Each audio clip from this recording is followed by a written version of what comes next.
थांनाय 19 जानुवारियाव मा जागामोन कारिगाव खाथियाव जे जाबाय मोनसे माने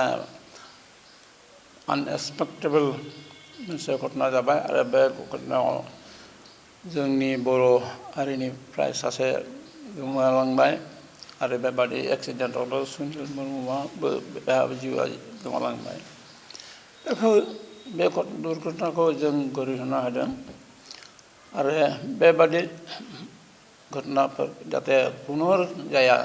बेखौ जोङो आसाम सानथालि साहित्य सभानिफ्राय आर'ज होदों जोङो। आरो जों खोनानाय मथे रिलिफ केम्पआव मानसिफोरा थादों बेखौ जाहाथे सरकारा बेबस्था लानानै मोनसे मज परिबेस लाबोनो हायो बेखौबो जोङो खावलायदों सरकारनि। आरो जोंनि सानथालि साहित्य सभा भवन आरो डिस्ट्रिक्ट सानथालि साहित्य सभाखौ सोरबा दुष्कृतिकारिफोरा नस्थ' खालामदों बेखौ जाहाथे रिबिल्ड खालामनो हायो बेखौ जोङो खावलायो बा अनुरद खालामदों। आरो जायफोरा हस्पिटालाव दङ दाबो जों खोनानाय मथे बिसोरबो जाहाथे they can regain their health बेखौ जोङो आसा खालामदों। आं इसोरनि खाथियाव बिदों जाहाथे बे ओनसोलाव नङा जोंनि बिटिसि गथाय ओनसोलाव बे जे सान्थि दङ बे सान्थिया बहाल थाथों। इसोरा जोंखौ गासैखौबो बर होथों बेखौनो जोङो माने पाब्लिकफोरखौ एपिल होबाय। धन्यबाद गोजोन्थों। जहार चालावन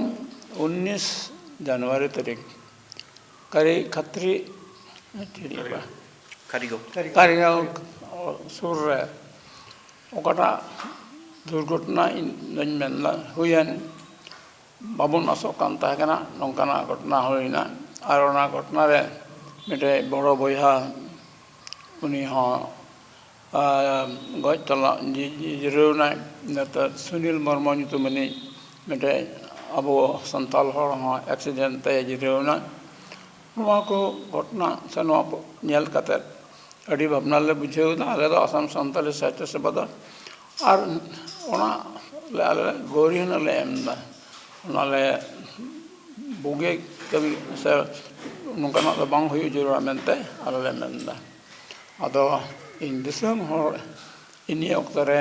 आसाम सान्ताली साहित्य सभा रेन प्रेसिडेंट लेकाते नेहर बन कना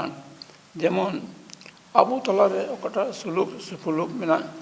ओना दो जेमन आलोरे पुदो और ओना दो जेमन तिरे जुगे हबी तहन एंटर सुलुक बांग तहन का अब लाहांती हन बांग हुआ और निये अक्तरे बड़ाइल करते कारिगाव चितान से ओका कोटला मेना ओंडे दो आदम को दो रिलीफ कैंप रे मेना को अदो ओना रिलीफ कैंप जेमन उसेरा तो ओडा खन अपना ओड़ा तको रुवाड़ हिजो